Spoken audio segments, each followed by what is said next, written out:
Funny's Patreon Pledge Month. Support us at patreon.com/kindafunny. We really appreciate it.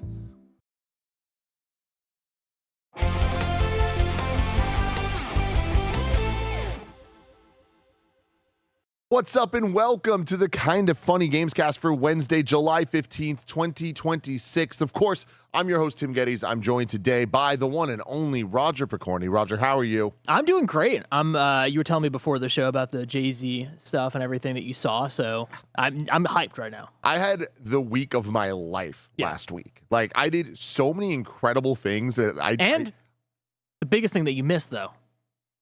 What? Dom Toretto.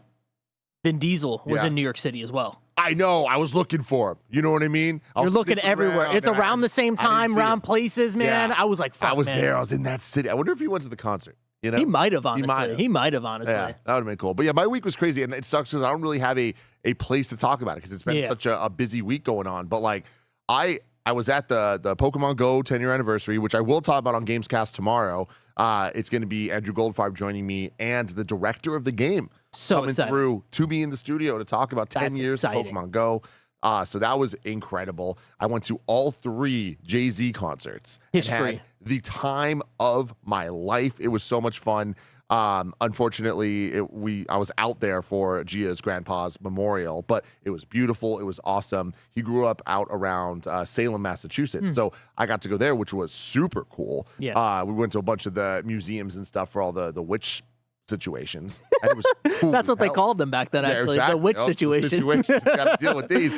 But that stuff was so sick, and I got to see like all of the shooting locations from Hocus Pocus. Nice. I'm like, this is awesome. That's awesome. That's the house, the little lighthouse at the top. Yeah, great times all around. I also saw a Broadway show, Titanic. It was great. Anyway, stories for another time. I will say, starting off the show, I'm very, very bummed out for this episode. I'm very excited for this episode for more reasons, but I'm bummed out because Barrett Courtney was supposed to be joining us today. He got jury duty, so he couldn't be here. He did write up his full review with a score for Denshattack. I love that. I want to get to that after we give our thoughts. Unfortunately, he's the only one that fully completed the game yet. Me and you, pretty damn deep into it. The only reason I didn't beat it is because of this trip I went on. I was playing on PlayStation. I got over halfway through the game. Then I was like, oh, crap. I'm not going to be able to get this done before the time I go. So then I started playing it on my Steam Deck. And I'm like, okay. So I had to replay the whole thing.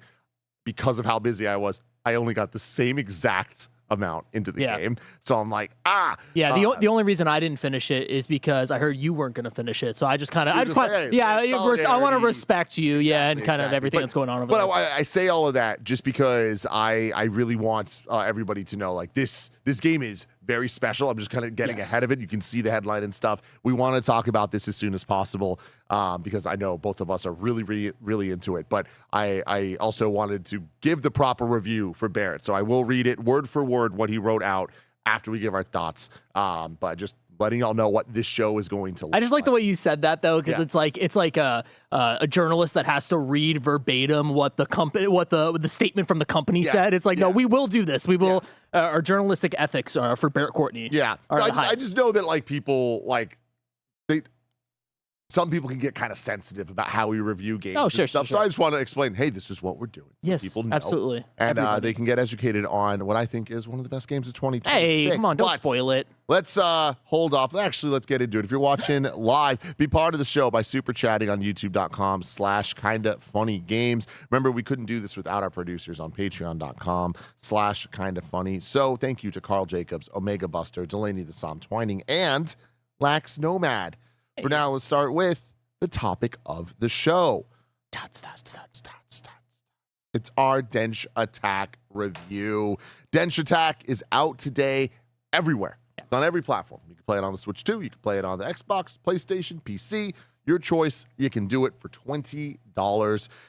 Flip, trick, and grind your train in a fast-paced, off-the-rails ride through a colorful Japanese dystopia. Outmatch rival gangs, wreck a shady mega corporation, and take back the tracks with nothing but skill, speed, and style. Kev, can you pause this for a second? Oh. Can you pause this? We have this technology. Because what I would like to do, this is a 1-minute launch trailer. We don't always do this. I'd like to watch the trailer. I haven't seen this. It's awesome. I'm excited. But I want y'all, you'll see the B-roll as we talk about it. But you need to hear this game as well. So let's watch this 1-minute launch trailer before we get into this.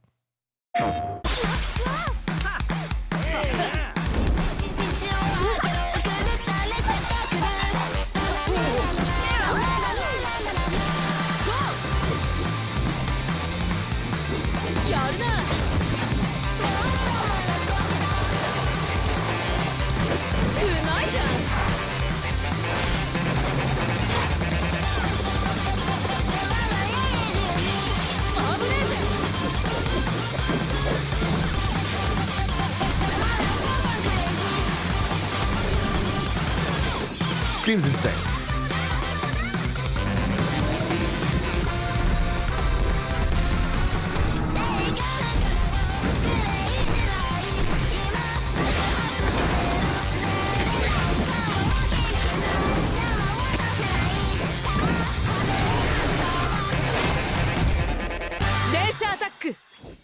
Denshattack out now. I just wanted to give y'all a little taste of the music and the energy that is presented in Denshattack. Roger, real quick, I just want to give some of my initial thoughts. Absolutely. On this one. You go. Because we saw this at a Nintendo Direct, I think. It might have been a State of Play. I'm not sure. Yeah. Last year we saw this, and a lot of us here are kind of funny. We're like, that looks cool. That looks like something that we would be interested in. Yeah. It also looks absolutely insane and crazy. And like, how is that actually going to play? Yeah, what is this game? Yeah, and exactly. How much gameplay is going to be there? Like, is it just going to be a fun little gimmick of like, oh, this is a funny indie game, or is this going to be trying to do something bigger than that? Yeah. I did not expect the latter. I did not expect it to be trying to do something bigger. With my time with Denshattack so far, I think of how amazing indie video games have been over the last 15 years and how much that they've advanced and how we get kind of stuck in genres and then all of a sudden, and it's not a bad thing, but we just get a million of this or a million of that. But then you get something that you're like, oh my God, that's the one, right? And sometimes there's more than one. Sometimes these are the three or whatever. But playing roguelikes and it's like, oh, there's a million of them. And then you play Hades and you're like, wow. Yeah. Wow. You know, you play, there's a bazillion retro platformers and then there's Celeste. Yeah. There are a bazillion Tony Hawk-like early 2000s arcade fun, Sonic Adventure 2 energy, Dreamcast energy, Jet Set Radio energy indie games. And then there's Denshattack, man. This is so much more than you think it is. I want to stop there. What are your thoughts on Denshattack? Tim, I echo a lot of what you just said. When you see these trailers, that was the first thought that I had earlier, which was like, what is this game? Like, is this a rhythm game? Is this, like, I don't understand. I see the gimmicks. Well, there's a lot of gimmicks in these trailers. What is the actual gameplay? And when you play it, it just works. You know what I mean? Like when you start to pick up, there's so much noise, there's so much energy around it. As you see everything in the trailers that you are watching right now, if you're watching on video, it's insane. There's so much noise almost, but you pick up the sticks and it all makes sense. It just feels right in the hands. And it is the best way I can describe this game. And actually the reason why I haven't finished this game yet, because I had ample time to play it. They gave us the codes maybe a month in advance pretty much. This is a dessert video game. This is a video game that I implore every single person out there to not only play, but to take your time with, because there is so much to this game. It is so deep. There's so many levels. It is a breath of fresh air every single time I pick up my ROG Ally. And I implore you all to treat this like when you're playing your RPG, that is your main meal. Afterwards, at nighttime, pick it up for 30 minutes. That's your Lindor truffle, right? This is you enjoy it. I know you're going to want to eat the entire bag of Lindor truffles. You're going to want 100% everything. Take your time on this because it is so special. And I do think that for me, I was fighting up against, I want to just play this game all day, but I'm going to burn out. And I don't want that because this is such a special video game. And I had so much fun. And literally, I was playing it at my desk and I was like, geeked out of my mind. Yeah. And I've been playing this game for literally like 2.5, 3 weeks. And every single time I pick it up, I'm completely over the moon. I love your dessert analogy there, taking that even a step further. It really is just like a box of chocolates, like a See's candy box of chocolates. It's not all the same thing.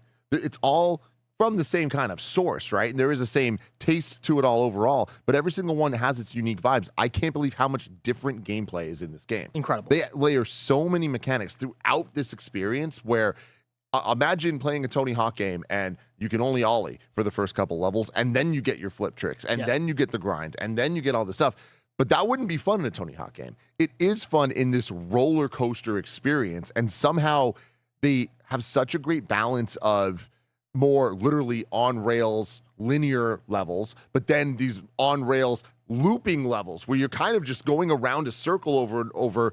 It's not just a circle. There's a lot of twists and turns, and it's insane, but it's more lap based, right? Yep. There's races, there's boss fights, there's weird gimmicks where you're in a boat instead of a train. Like, there's so many other surprises that I wouldn't want to ruin for people. But like, this has an energy that you can just, of course, it's palpable. You can see it, you can hear it when you see the trailers.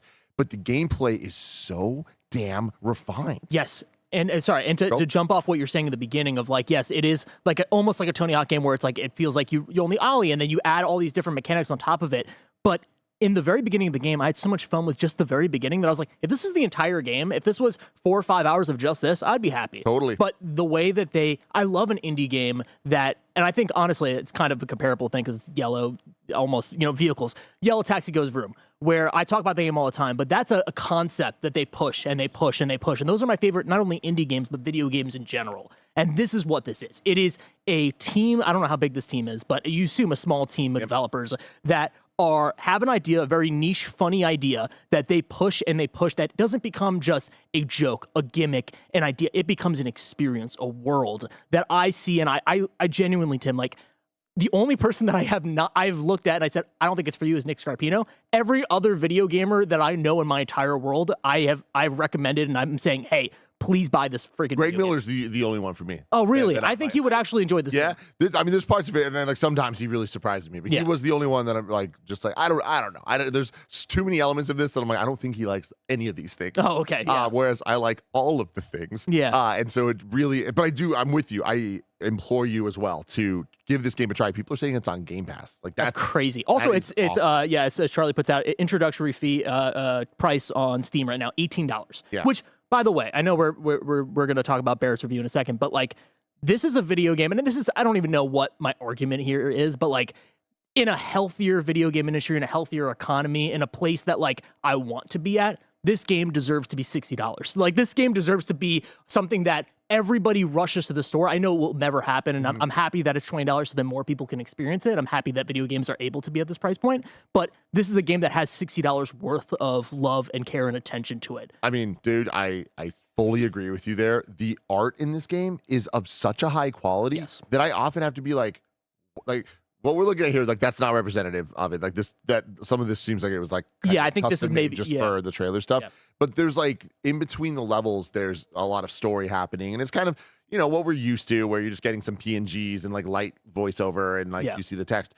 But the backgrounds and the character designs themselves, and there are some cutscenes, I'm just constantly like, how does this look this bold and this sharp? And there's just so much confidence in the style that they have that, yes, you could look at a lot of it and be like, it reminds me of this. Sure. It comes together to be its own unique thing, that there's a power to it, man. Like, there's so much quality to this that, it does not feel like a bargain game. This feels so much bigger than I could have ever anticipated based on the trailers that piqued my interest a year ago.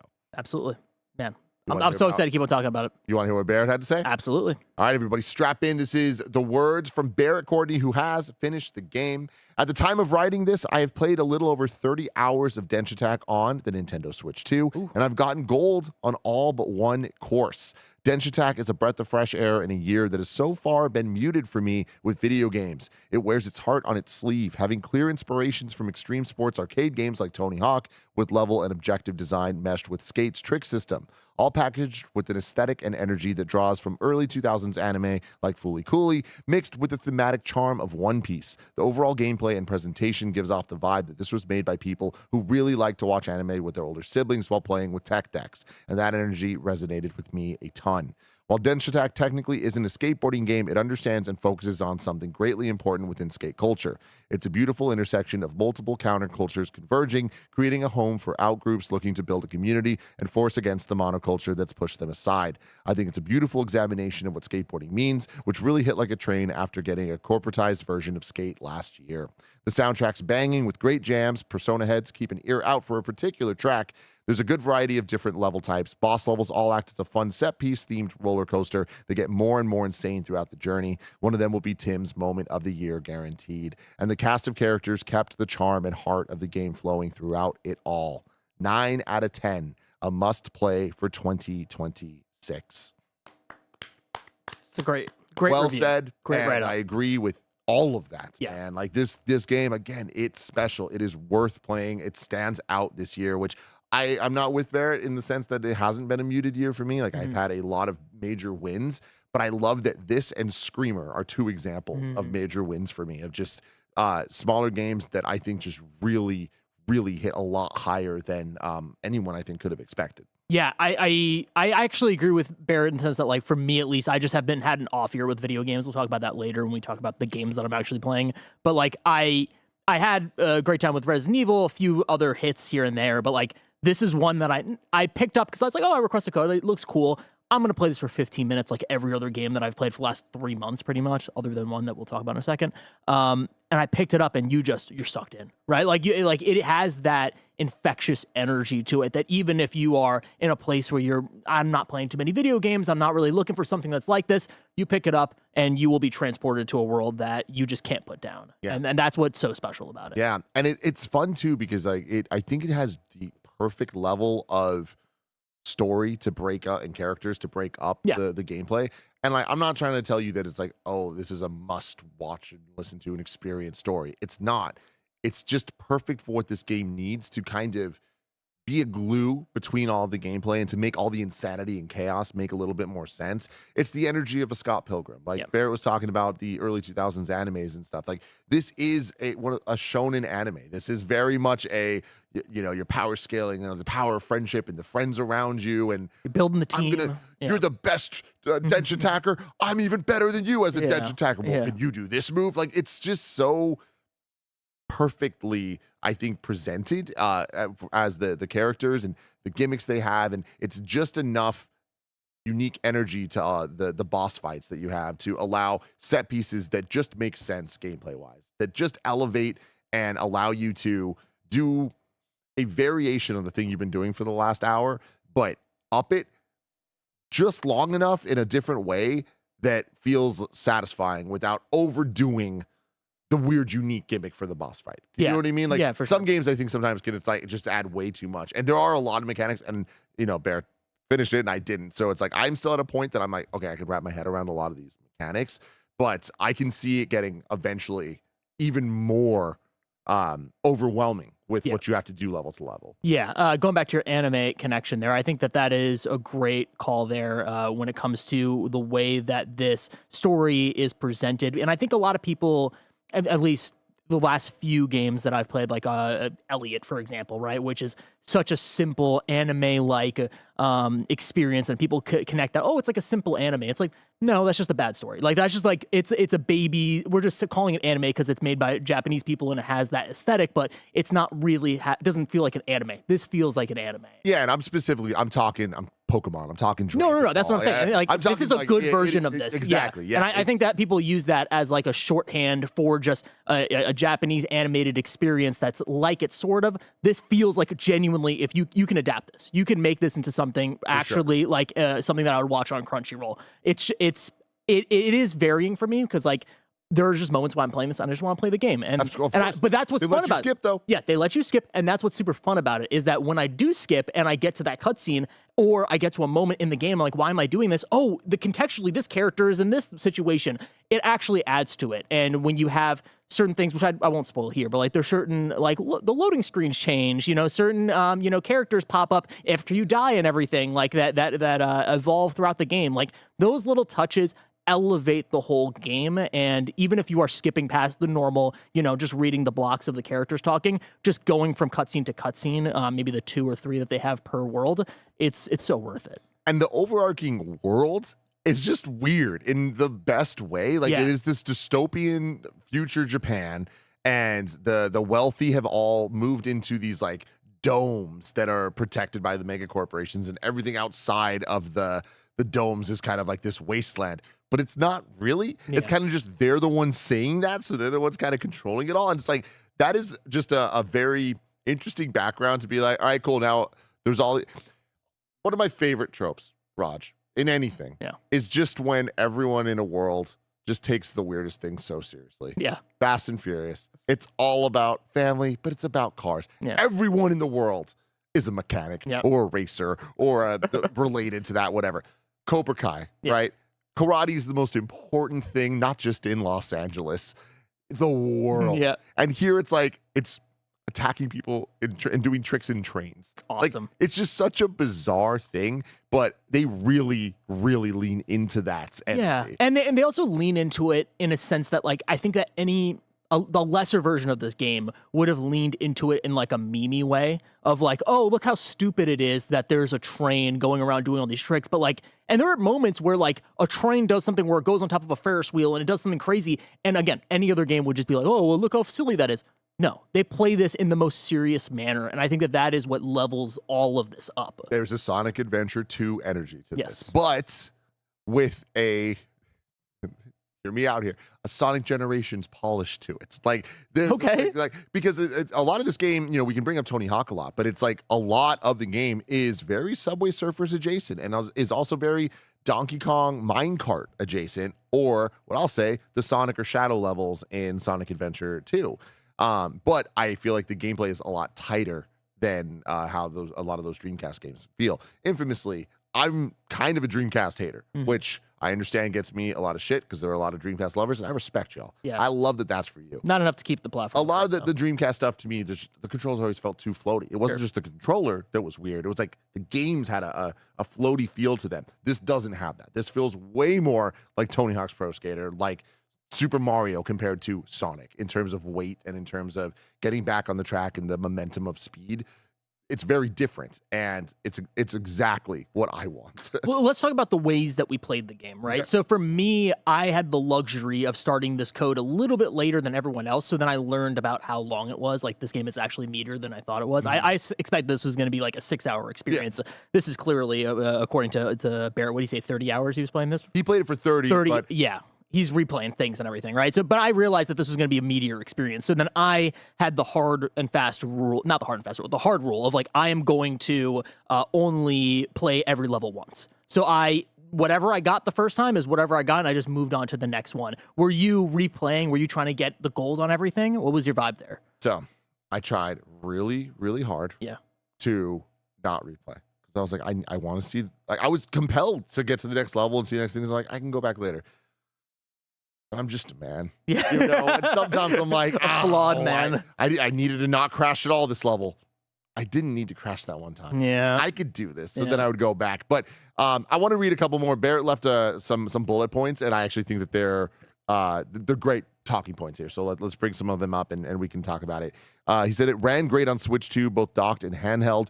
Can be a little bit of a battery suck. I played it, like I was saying, I played it halfway through on PlayStation 5 Pro, and it was amazing. Loved that experience. Nice. At home, and then I played it on my Steam Deck on the plane. Also played half the game there, and it was amazing of an experience. It did seem to drain the battery like quicker than I'd like, which is why I could only play as much as I did.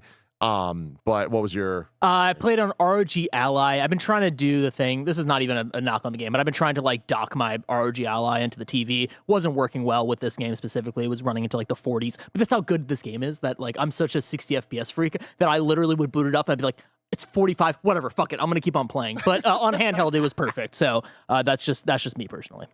And then Barrett also says, it was a bit buggy. I'm not sure if it's exclusive to Switch or not. The game would often mistake clear inputs for incorrect mechanics. Would also at times auto-crash me in guided cutscene moments during boss fights that I had no control over, which is super frustrating when I'm trying to complete a level with no crashes. Yeah. I didn't have that bad of an experience, it seems, but I did run into a couple weird bugs where input just wasn't working, and it was clearly like, that's weird. But the game, if you crash, you restart so quickly that it didn't really bother me. I get that when you're trying to 100% a level, that can get kind of annoying. Oh, for sure. So yeah, I would not call this like a problematic buggy game, but it's like, yeah, there's some bugs for sure. Yeah, I'm right now in World 6, Level 7A, and I just am starting to like find a few moments where I'm like, I actually should have failed this one, but I clipped through something and I keep on going. But again, literally, this is the first time it's happening so deep into the game. And then Barrett says, biggest critique is that they keep piling on mechanics and not all of them flow very well, especially when you're going at breakneck speed in a level and trying to process what you need to do next. How am I supposed to remember how to control my train upside down on a half pipe 4 minutes into a level?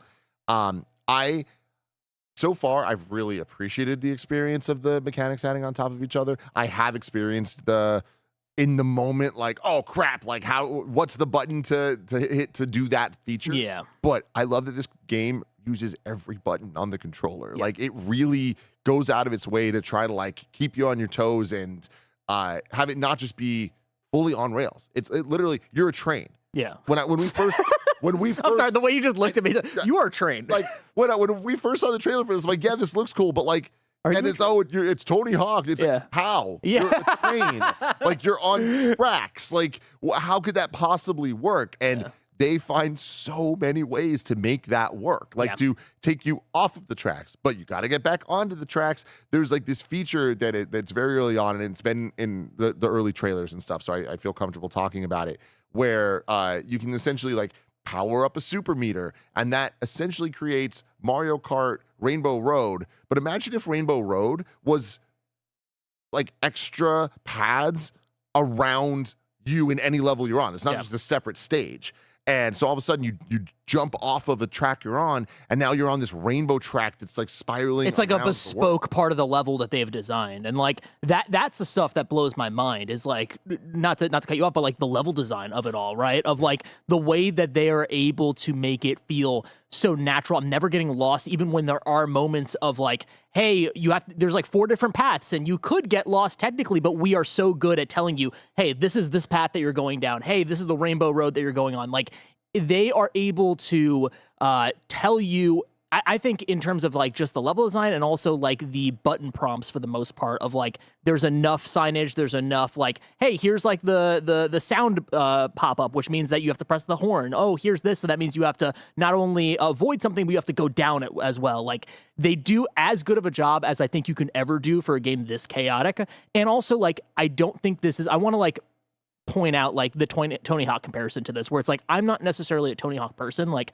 I enjoy the playing it for like, you know, the few hours or as a kid just messing around. I'm not like a freak like you, where I'm like, I know every button press, I know every trick and everything. This is very on rails, literally, right? Like it is a point A to point B situation with some of the Tony Hawk moves and some of the going on to different walls and different situations there. So it's less, I wouldn't say it has Tony Hawk energy into it and it has a lot of the connective tissue there, but I wouldn't say it is like a 1-to-1 there. Let me cut you off. Okay. And I'll explain how big of a fucking idiot you are. Shit. Later on. After a word from our sponsors. This week, we're sponsored by patreon.com/kindafunny because it's Patreon Pledge Month. If you enjoyed the crazy amount of SGF coverage we put out in June, consider tossing us a few bucks this month with a Patreon membership or upgraded pledge for July. Patreon members receive perks like ad-free audio and video versions of every show, access to Quips, a Twitter-like equivalent with posts from Greg, and a daily exclusive episode of Gregway. We're releasing episodes of Gregway publicly each week so you can get a taste of what the show is all about. Right now, you can go watch Greg talk about our parasocial relationships with one another. All patreon.com/kindafunny members will also have access to watch this month's Happy Hour, a monthly call-in show where you can chat with the Kinda Funny crew live. And we're adding in a perk for gifted subscriptions, custom character art from the one and only Andy Cortez to be featured alongside the Kinda Funny crew in the Gamescast intro for the month. We'll have some fun surprises for members this month, like our live recording of Game Showdown last week, so join us over on patreon.com/kindafunny. Obviously, totally just messing around with you there. But to talk more about the Tony Hawk stuff, that isn't just what you're saying, the tricks and all that, which I will say is I think very Tony Hawk inspired in terms of how the tricks are chained and the combos and the multipliers. The actual button combinations and that type of stuff is very not Tony Hawk, actually. Like you're using the right analog stick to do all the different spins and flips and all that stuff. It's Sonic. It's like very like Sonic, like Unleashed. Right, yeah. Unleashed, like and also the kart racer or whatever. Oh yeah, Crossroads. Yeah. Crossworlds. Yeah. Crossroads is a movie with Britney Spears. Yes, and also Cody. But where the Tony Hawk comes in, that I think you either might not remember from the old Tony Hawk games or weren't catching on to here. It's the objective-based level design. Yes, you're right. It is that kind of, because some of the levels in this game, I'd say maybe a third of the levels in this game, you're kind of going around a bunch of interconnected ovals because you're always on a track, but you can kind of go down a track and then it'll like fork off and then you are going down a different path. So it's like an interconnected set of rails that you're on, but you're just kind of looping around them endlessly, right? Like there's no end point. There's no, you get to the finish line and it's done. There are a lot of finish line levels. Some of the levels here, you're just going around this like a city essentially, and you have a series of goals to do in the same way that Tony Hawk would be like break 5 boxes, collect skates, do this, get this score, whatever. That's how those levels are presented here. And so much of the fun is trying to get them all in one run, trying to get them all as quick as possible, because normally it'll be like one of the goals will be do this in 2 minutes, do this in 4 minutes, whatever that is. And I think that is where so much of the Tony Hawk comes in. But within that, there's like games within games, because like one of the objectives will straight up be Crazy Taxi. And one of the objectives will be straight up some Jet Set Radio type. Or one would be a complete set piece where it's like ride a rocket onto this thing and do something crazy, right? And so to go back to the Tony Hawk comparison, I think the point I was trying to make specifically is, for me, Tony Hawk never worked because I just suck at the actual skating mechanic, right? Of like, I would hit something and I would fall and it just wouldn't work for me. This is like, you don't have to worry about that. You just have to you have to worry about, you're on a rail and you just have to do the tricks at the certain thing, and you don't have to worry about the actual movement of the train necessarily. So I think that's what differs and makes it easier for someone like me to pick it up and to like have a great time with it. And it's I love how if you crash, you're right back. It's so instant. And on top of that, it's like every time you crash, a different character will like give you encouragement and just like shout a line out to you. There's just so much character and love put into it that like it's, no matter what you do, you're having fun. Even when you're failing, you're having fun. Like there's just like so much just charm and happiness like being thrown at you, and color and sound, and like DJ scratches left and right. Like there's just so much good stuff. But with the Tony Hawk of it all, the trick system is so deep in this game. Like it goes as deep as Tony Hawk does. Really? I can't believe it. There's a whole section of the game you can go to kind of learn, because you can just play it and not worry about anything. This is literally how I'm playing it. So I assumed that it was not that deep. Okay. It's pretty damn deep. There's a whole thing called it's brilliantly named the Trictionary. Oh yeah. And it just breaks down all the different tricks and how to do them. But you are combining the mechanics of the tricks with the mechanics of the locomotion of the train. And man, I just looking at that, I was like, oh, this game's going to go places. And the story is taking you those places. It very much functions as a long form tutorial, but in a complimentary way. Like, because like you were saying, you start the game up and you're just like, oh, whoa, this could be the whole game and I'm into this. But the fact that it just keeps adding the stuff, I'm very, very happy with. And again, like I think there's some, actually I've had a really great experience with the new mechanics that they bring in, right? Because I think knee-jerk reaction, it feels like, oh, like there's some mechanics you add and it's like, oh, that makes sense. Like, oh, grinding, yada, yada, that makes sense. There's some that are like feel different, like going off the rail. And you're like, oh, I don't know if I like this. I don't know if I like this. It breaks your brain. It breaks your brain. And then 3-4 levels in, you're like, oh, I love this. Oh, I get it. I understand. Oh, you start adding a fan. Okay, I'm going through things perfectly. I actually am really good at this and I'm having a great time. And then it happens again. Oh, here's a win thing. Oh, I don't know if I like this thing. And they've done a great job of like introducing something kind of like mollywopping you a little bit. Like, oh, shit, I don't know what. Okay, I like this now. I get it. And yeah, you're so right. It does feel like a long tutorial, but you never feel like a tutorial. It just feels like a little treat. And that's what it is. It's like, it's every single time you pick up a new level, a new world, it's a new treat. And it feels like the best movies you watch, right? Where it's like, I don't want this to end. Oh, it's not ending. Oh, there's more. Oh my gosh, there's a twist. Oh my gosh, it's a turn. It's like, this is a crazy comparison, but it's like watching Casino Royale for the first time. I watched that recently and I just could not stop. I did not want that to end ever. And it just kept on going in a great complimentary way. And that's kind of what this feels like. Yeah. Man, no, I love that. I brought up Scott Pilgrim earlier, and one of my favorite things about the Scott Pilgrim movie, anime, video games, and comic book are how each of the evil X's has a totally different vibe, like totally different gameplay style or totally different music performance or whatever it is that they have going on. And this game has that, not just in the boss fights and the characters that you're facing off against or joining up with, but in the levels themselves and like just the amount of surprise and delight that you just would not expect. Because like pretty quickly you're like, all right, cool. Every world's going to function this way, and you kind of get that. But then they just every world has some little thing that you're like, whoa, yeah, that came out of nowhere, and it's delightful. Yeah, so absolutely. Let me see what else Barrett has here. Oh, he says, on that note, some levels are way too long. The addictive loop of completing every objective in a Tony Hawk level's so accessible because they're 2 minutes. Fucking something up in 7 minutes, fucking something up 7 minutes into an 8-minute level can be draining if you're trying to get gold on everything. Yeah. And yeah, that's where I think the challenge comes in. And even if you're not going for the 100 and you're just kind of casually doing it, there were a couple levels that I'm like, I just was blank. I kept missing a turn I'm supposed to take and I have to go all the way around. And I'm like, wow, I'm 10 minutes into this level. Yeah. And it's like, I don't need to be doing this again. Yeah. You know what I mean? But that's part of the experience. Yes, absolutely. Yeah. And I was talking to Barrett about that specific feeling, because he was saying like, oh, this feels very long. But then I realized like he's replaying this all the time. And I think, again, I had the blessing of understanding how long this game was and figuring out some type of self-restraint for myself, which is kind of insane. I don't know how I was able to make that happen, but if you are like trying to ace every single level, I can totally see how that happens. And with that, Barrett has a Gamescast game tip. We don't have Andy for the song, but I'll give you the tip anyway. Okay, give it to me. Do not play. It's a Gamescast game tip. If you need help, don't feel ashamed. It's a Gamescast game tip. We're gonna help you out with the game. Oh my God. Beautiful. Do not play this game the way I did. I would stay on a level until I got gold, and it did start to wear on me. Play through the story, then go back and master tracks on your own fun time. Do not binge the 100%. Take breaks. Skate responsibly. Skate better. I appreciate that, Barrett. And yeah, that's great. Goddamn, Kevin. I didn't know we had that. Gamescast game tip. We're gonna help you out with the game. Oh, it's a shorter version of it.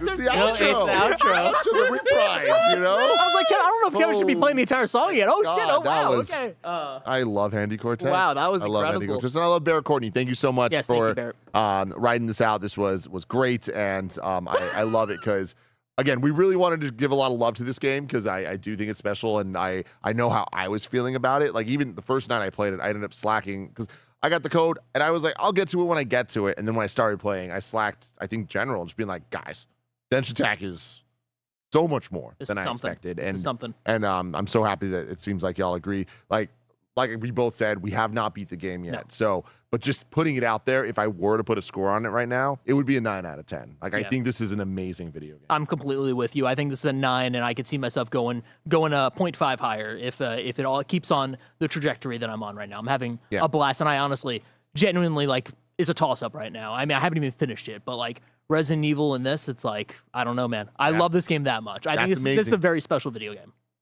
We got some super chats about this. We got AK Dot saying this gameplay high-key gives Sonic Unleashed vibes. Yep. For real. If you love the Sonic Unleashed kind of like run levels, like boost levels, you're gonna love this game. Yep. It is such a refined version of that experience with dope-ass music. Zach says, if this game looks cool to you, I'd highly recommend I Woke Up Reincarnated as a Skateboarding Train on Crunchyroll. You ever just go through Crunchyroll and just see like the most popular, and you're just like, what the fuck are we doing? I love it. Is Zach fucking with me? Hold on. There's something like this. You know, there is something like this, but then there's also a different video game, right? That's like, I can't copy this. I don't know why. It's highlighting all weird. Well, I'll never know. Actually, yes, I will. I got it. Yeah, he's fucking with me. Fucking Jesus Christ. You're always fucking with me. You're always fucking with him. Stop fucking with him. Roger. Hi. Denshattack's not the only game that you've been playing. No. Tell me about. Let's do Satisfactory. Oh, okay. Let's do Satisfactory. Do you want? Yeah, absolutely. Tim. Yeah. I'm going through something in my life. Oh. I've been having an existential crisis when it comes to gaming because I come home and I'm like, I don't have my game. Right? Like, that's always been the question that has like tripped me up. Of course, I have like Splinter Cell. I have like franchises that I like, but like, I don't have like an ongoing video game that I play. Like, I've always been jealous of the Destiny people. That's dead now. I can't even boot that up. I don't even know where that is. I don't know what's going on there. There's so many games out there. I mean, this is the year famously I said that I was going to get into Warframe, and then I booted up Warframe after 125 gigabytes download, and I was like, I don't want to play Warframe. So that's not happening this year. Yeah. So it's like, what is the game that I'm going to play? Like, I want a game that I can just like, no matter what's happening, I could just boot up and I know that this will be my game. And Satisfactory was on sale on the Steam page, the Steam sale over there. And basically it is just a factory building game where you start off pretty simply, where you have like 3 different pieces of things that you can get. You can have iron, copper, or I believe limestone.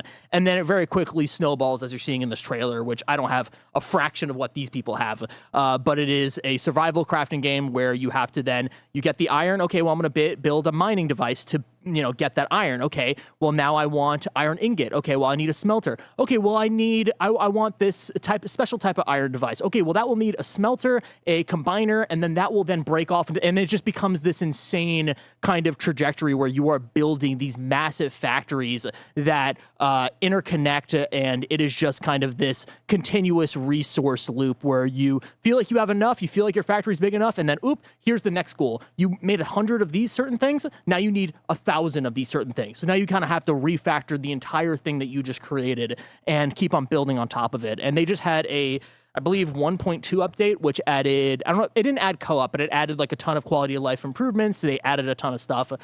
This has been really big in the factory building community. There's a lot of factory games out there. I think Factorio is the other big one. That's a different type of game. So I booted. This one has the name though, man. Satisfactory is a really good one. It's a really good name. So I booted it up. I've been playing for 20 hours so far, and I need help. This is a plea, I guess, to the audience. I think Joey told me that Stella is also into this game. So Stella, if you're watching this, like, hit me up, because I'm just not built for this. Like, pun intended, whatever. I am somebody who I'm a disaster. I'm not a type A personality. I'm not somebody that can kind of figure out, hey, I need this thing. Let me build this thing out. Oh, I thought through this whole process. I'm building these things, and I have a piece of paper. I'm in bed every night with a fucking piece of paper and a pen, pad, all this stuff. I'm writing out exactly what I need to do. I build it all, and I'm like, wasn't right. I have to refactor the entire thing, and I'm just in hell right now. And this is a plea to everybody because I'm having a good time, but I need help. I need a Sherpa to level me up and kind of figure out where I'm going right now, because again, it's really good. It's a very fun video game. I like when I have those breakthrough moments of like, oh, I have this iron, well over here. I'm going to build this entire thing, and I'm going to have multiple levels, but then it's just never enough. And I feel it sucking away my life force every time I play it. It feels like a job now, and I don't want that. I know Destiny feels like a job to a lot of people, but like, this is like 20 hours in. I feel like this is a little too fast. So okay. I'm enjoying it, but I'll let you guys know if I continue to play this game or I drop it and then just have another existential crisis. Yeah, I get it. You're going through a lot. I'm going through a lot. I get it, man. I'm going through a lot. I'm going through a lot. Somebody please help. Someone please help me. But it's cool though. Factory. It is a cool game though.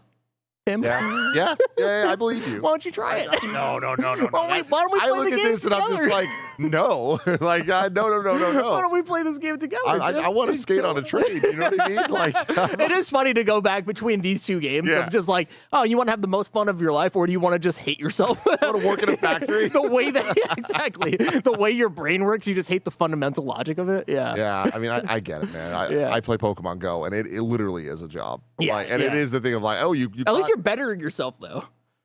That's in some ways. Yeah, I mean, you're walking around. That's part of it. Yeah, I did walk almost 40 miles in New York. It was 90+ degree weather. Good for That's you. how much I love this. I love that. That's incredible. Okay? What level are you right now?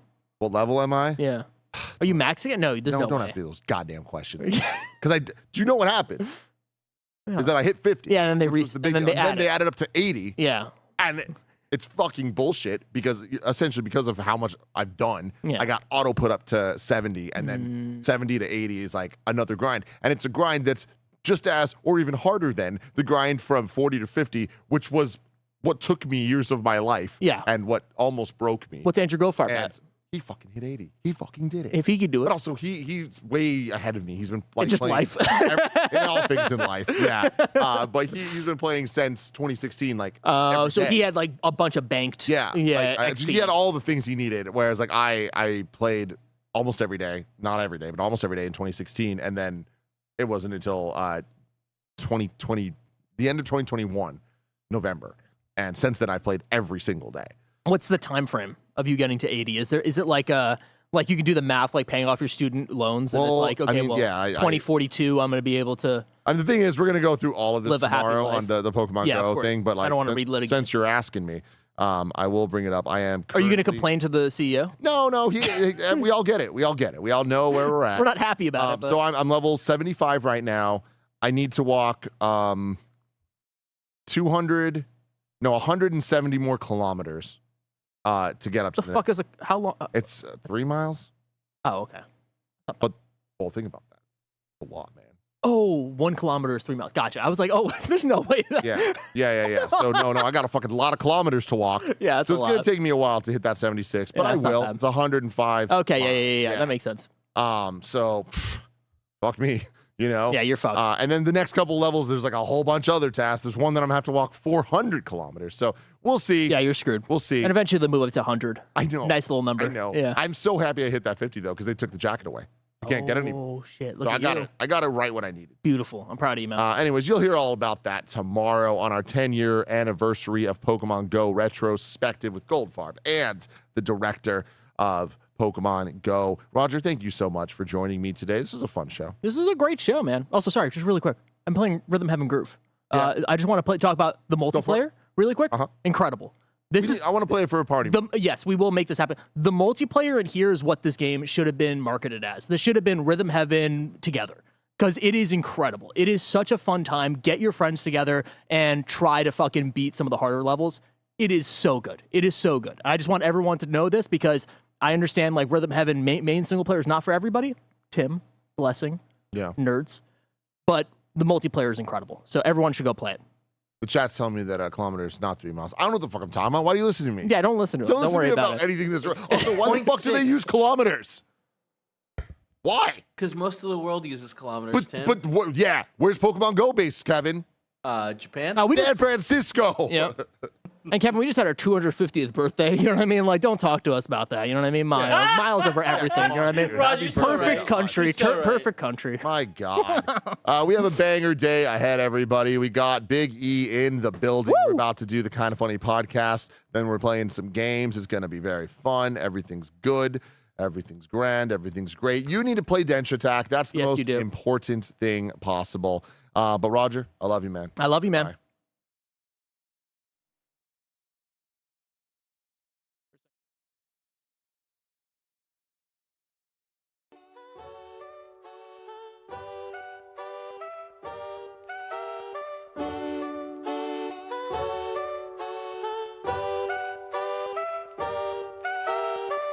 What's up, everybody, and welcome to The Buzz. I'm your host, Snowbike Mike, here with the 411 on what's going down for the week at Kind of Funny Games. And, of course, it's a special episode.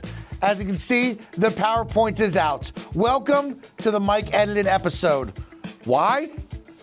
Because my best friend Roger decided that he was going to go spend time with his loving fiance and make incredible memories together without me, okay? Why won't Roger just leave her and live with me for the rest of our lives? And it's just Mike and Roger, tag team, awesome duo. We live together, we tell stories together, we share memories together. He won't do any of that. So guess what?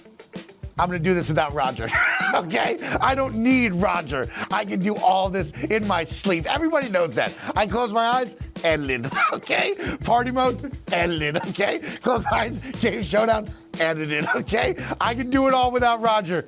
I never needed him, okay? He's not that perfect. I'm better, okay? Because I can never do it without him. Don't worry about it. Let's jump into the week. Monday, what the heck is going on? It's Kind of Funny Games Daily at 10 a.m. into a redacted Gamescast. What are we going to be talking about? You can't know. Then after that, it's Kind of Funny Game Showdown, a super Kind of Feudy edition. So if you love Kind of Feudy, guess what? This is the Game Showdown for you. After that, it's Enshrouded for your gameplay stream. Roger came up to me and was like, hey, Andy sold me on this cool survival crafting game called Enshrouded. Can we play it? And I said, my two best friends want to play video games with me? Yeah, we can play it. I'll even invite Nick. After that, let's move to Tuesday. Tuesday, we got Kind of Funny Games Daily at 10 a.m. to start your day into a Witta Wednesday on a Tuesday Gamescast. Gary Witta's in the building to talk about his Steam Machine thoughts so far. I'm sure Gary will be very positive on this piece of tech. We'll see. Who knows what his thoughts will be. Maybe he really likes it. Maybe Gary Witta's just down with the Steam Machine. I don't know. After that, it's a Mike Solo stream. Oh, shit. Everybody close your eyes. Close your eyes for a second. Don't look, don't look, don't look.